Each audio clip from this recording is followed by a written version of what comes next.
It's not about us as elected officials. It is about the people that we represent. Yes, government needs to get out of the way. Let us be successful.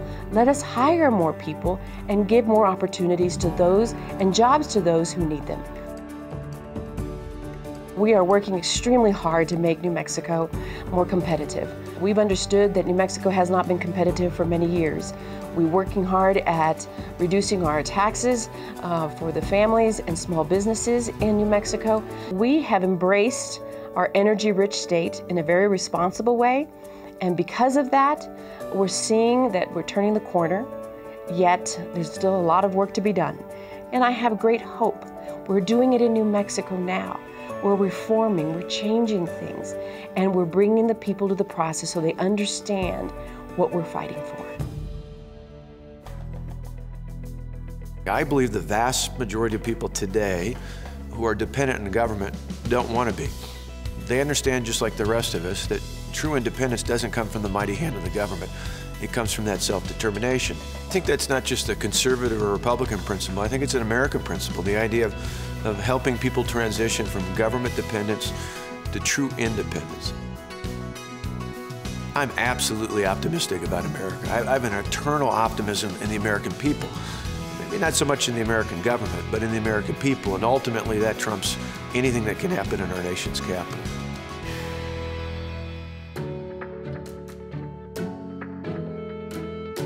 The best part about living in America is how successful anybody can be. Doesn't matter what your background is. It doesn't matter what your race is. It doesn't matter. I want South Carolina to be that state where everybody says that's America. That's where you can go and you can educate your children and you can have a good quality of life and you can see these successful businesses and these manufacturers doing well because the work ethic and the commitment of these good, hard-working people matter. I think the job of Republican governors is for us to make sure that we maintain that ability to be successful in our states, whether it's through entrepreneurship, whether it's through research and development, whether it's through technology.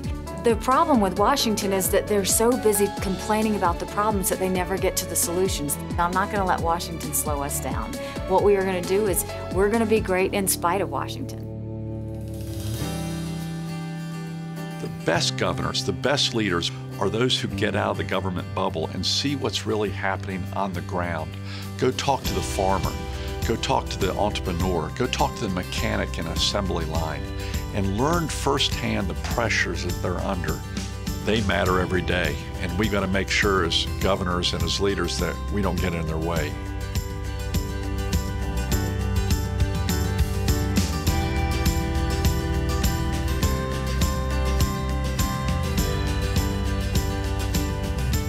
I think I'm a better governor because I was once a businessman.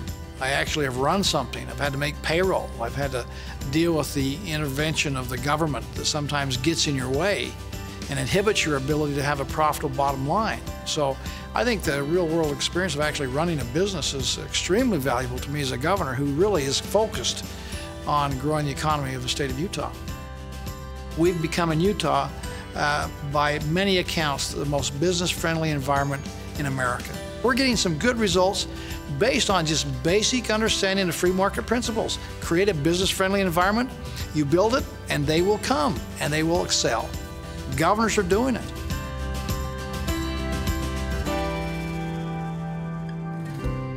In the Republican Party, we're about creating opportunity, and we're doing that in Tennessee.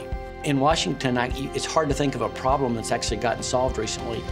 In the states, particularly the states led by Republican governors, I can tell you scores of serious issues that have been addressed and a solution is underway.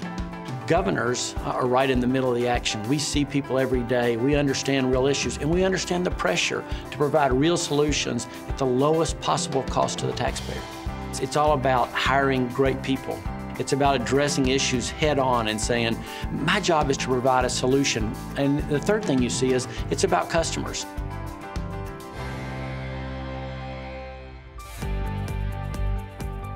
I don't think we are finding the answers in Washington. I think we're finding the answers with our governors across our nation. Governors have to balance their budgets. Governors have to create jobs. Governors are held accountable when systems don't work. Governors have to answer to people. What new regulation What new tax, what new attack, what new lawsuit will the federal government throw at Florida that will impact our ability to create more jobs? Our citizens want jobs. They want to live their dream. The dream is not having government dictate what you get to do. The dream is not having the government tell you what job you're going to have. I want our state to be number one. The number one place for your family to get a job, the number one place for your children to get a great education. Ronald Reagan once said, government doesn't have the answer to problems, government is the problem. President Reagan was exactly right in those days, and he's right today. Look all over. Any Republican governor can tell you the same thing. We're balancing our budget. We're not spending all of the money. Then we're growing the economy. Then we're innovating education. Then we're telling people we can develop a healthcare system for all our people that is not controlled out of Washington, D.C. with some failed website.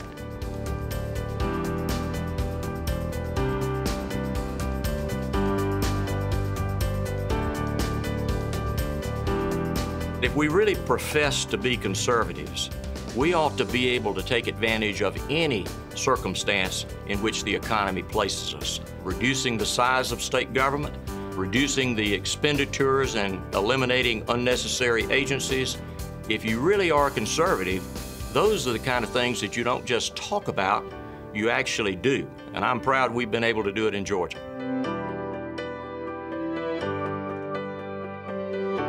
Well, Washington has a fundamentally broken political culture. And the way I like to illustrate are there are three huge issues that need to be addressed. First, we need tax reform. We need simple, fair, and efficient. Secondly, we need to do a budget, let alone balance a budget. And the third one is we need to pay down our long-term debt. That's grown dramatically. If you look at the Republican governors, we've done it in how many states? And in Michigan, I'm proud, we did that right at the start.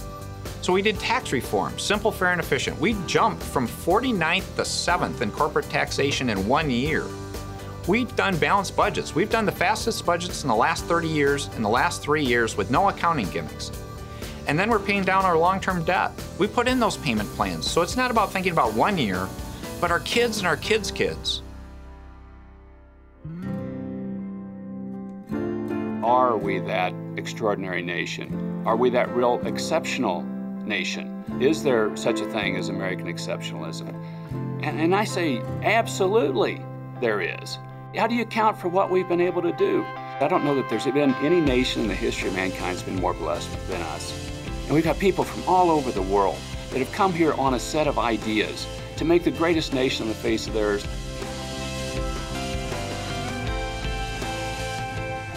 We've reduced the size and cost of government and focused on bringing good business and jobs to the state. We've set 3 records in the last year in terms of capital investments in our state, and this makes a real difference in the lives of not only the people that are unemployed that can find opportunities, but also the young people growing up, getting them to stay in Iowa, looking at the opportunities they have to be entrepreneurs and create businesses in our state.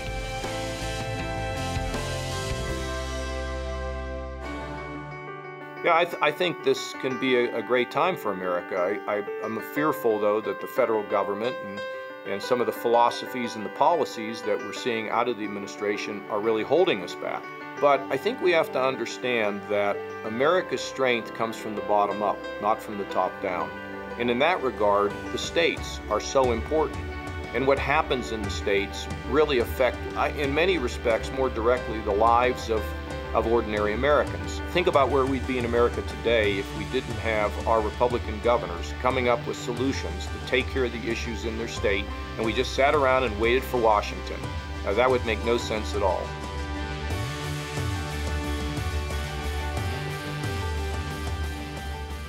The core of the American dream, the reason my grandfather came to this country is because America's a place where anybody can be anybody.